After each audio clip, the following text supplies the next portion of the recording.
Okay, this is a follow-up on the video I just put or I just posted. I kind of spaced out and missed out on the description of the wall that Trump swore that Mexico will pay for. And I mentioned, and I got carried away talking about the Frensington and Reading and Frensington and Fleasington Institute of Economics in New York. They always get you busy, huh? So now the wall was supposedly going to be paid by Mexico as Trump boasted, right? Not true, folks. They never paid for it. Number two, anytime Trump commenced a project on account of the taxpayers, we're not talking about the 8.4 trillion, that much of which went to investors and to Russia and to Iran and Hezbollah, and some of it got dispensed from there. So he is in fact supporting the war of aggression by Russia on Europe. He was, right, and his investors still are doing so. And so the international banking system is actually holding up the ruble, if you want to call it ruble, be my guest, right? And otherwise, Russia would have collapsed at least at the worst within a month's time of the war of aggression, because the first 1 or 2 weeks their ruble fell down to 164 ruble per dollar. But then, like within a few days, it was raised back up again by the international banking octopus, right? Yeah, headed now by Bibi, Big Brother Netanyahu, right?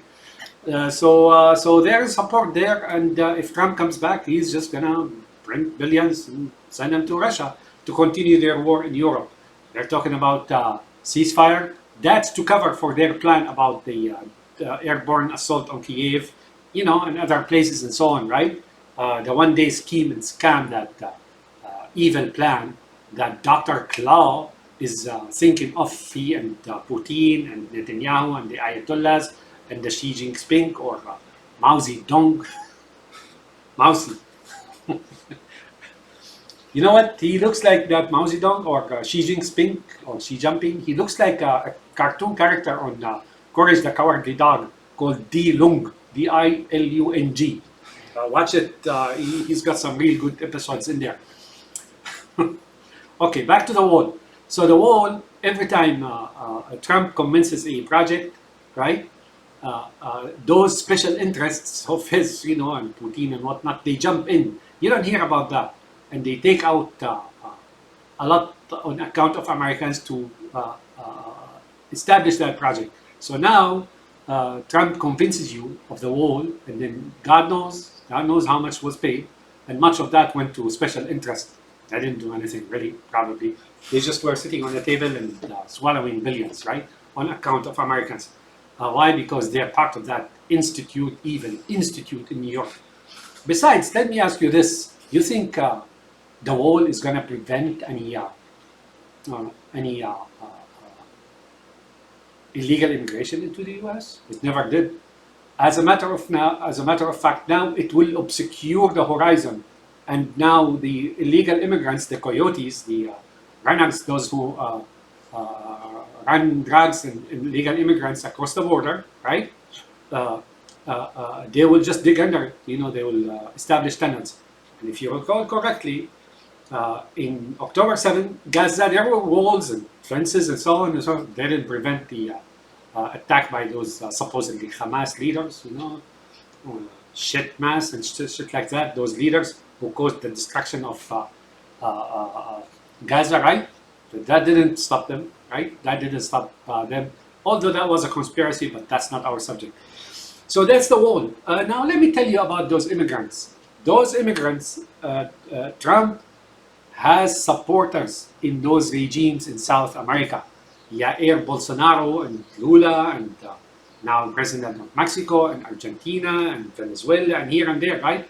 These guys are in love, right? And they're part of Putin's agenda, and they're part of that club from hell, that vile entity, right? And they, in order to weaken Biden, they started sending all these immigrants, and they got help here. Since when you get those immigrants and put them in hotels? It never happened before, folks. But they want to weaken Biden, so they started sending all these immigrants to exacerbate the situation and make Americans look at Biden as being the reason. Biden is not the reason, folks. The reason for immigration is none other than Trump and Putin and Netanyahu above them and the Ayatollahs, right? Those creatures with massive hair and so on like that, right? I assure you that's the purpose of it. And yeah, he's got help there, all right. He's got help. They wanted to involve the United States in a bigger war in the Middle East and here and there. That's why Hamas attacked Israel. That's why they started this war. And now they want the United States to come and start a war like George W. Bush took United States to Iraq and here and there, right, in Vietnam and whatnot before that. You know, Johnson, his name is Johnson. Think again, folks.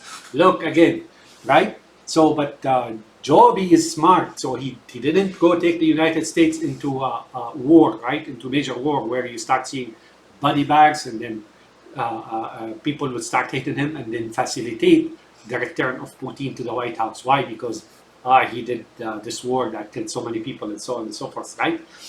But I want to remind you of something. That Gaza war was meant to start a bigger war, as a matter of fact. You know, those Houthis of Yemen, the relatives of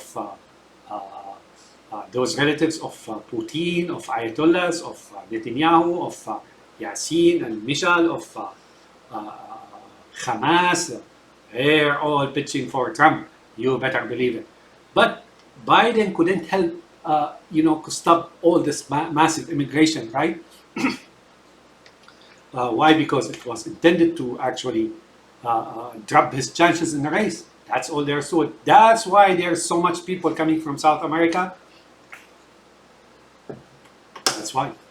I assure you, those dictators in South America are the Putin's dictators, and they're trying to help Trump against Biden by sending all these immigrants, right? Trump said, and I quote, go find it on, he's on record. He said, and I quote, that during Obama's terms, the 8 years terms, 5 million illegal immigrants in the United States went back to their countries in South America, Central and South America. He said that, and I quote, why? Because the economy was pretty bad, right? Back then, if you recall the recession in 2008 and so on. Now, Obama, right, is a brother and supporter of Trump, no less. Joby, make these points, man, or have your people make these points. They're trying to capitalize on it. So this is a follow-up on the wall that I kind of left out some details, just spaced out on some details. I'm going senile, but hey, guess what? My brain is still sharp, and I am sure Biden's brain is still as sharp as well. If you look at the career of Trump, what does this guy do? What did he do? I mean, he's just like, I still remember Ann Richards talking about George H. Bush. He was born, was it George H. Bush? I think so, or George W. Bush, or somebody, I forgot who it is. I think one of the Bushes. Says like he was born with the silver foot in his mouth.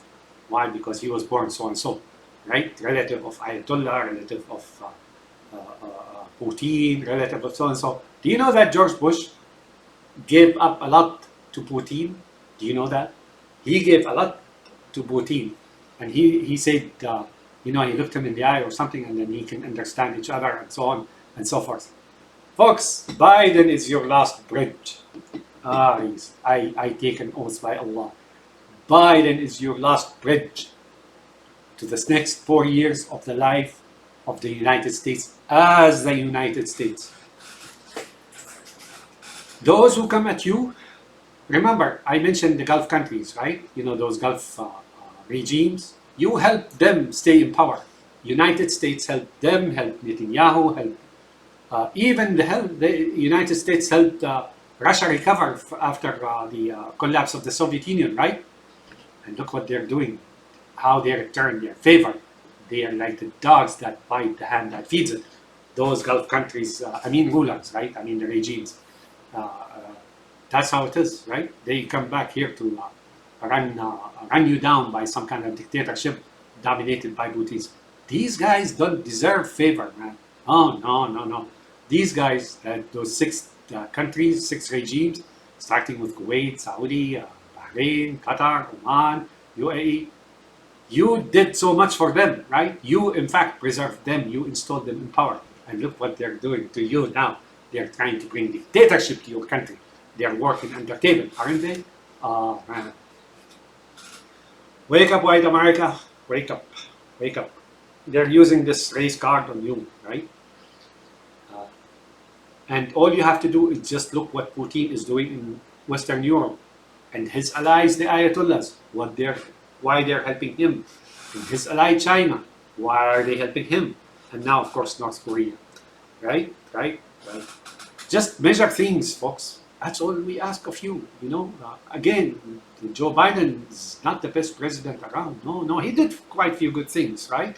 That preserved the United States sovereignty, that preserved the United States supremacy in the world as a superpower. He preserved those. I still remember when in that Taiwan visit by Pelosi, you know what some of those Arab media guys were saying? That now China has joined the axis of resistance, which really usually means Russia, Iran, Hezbollah, and China, right? These guys are the axis of resistance. They call themselves to the imperiality or hegemony of the United States, right? When the United States was solely responsible for making sure that they stayed. Remember the Gulf War? How many times, right? And the United States defended them, the United States saved them, United States saved that country, that little regime in Kuwait, right? And now they come back at you trying to bring Putin into power here. Look, folks, believe me, you have no idea how much in a corner the white America is, right? Putin, Biden got you a couple of times, few times. He raised you up, right? You may not remember that, but try again. And then he is your only chance now. He is your only chance. I take an oath by Allah. Biden now is your only chance for the United States to continue for the next 4 years.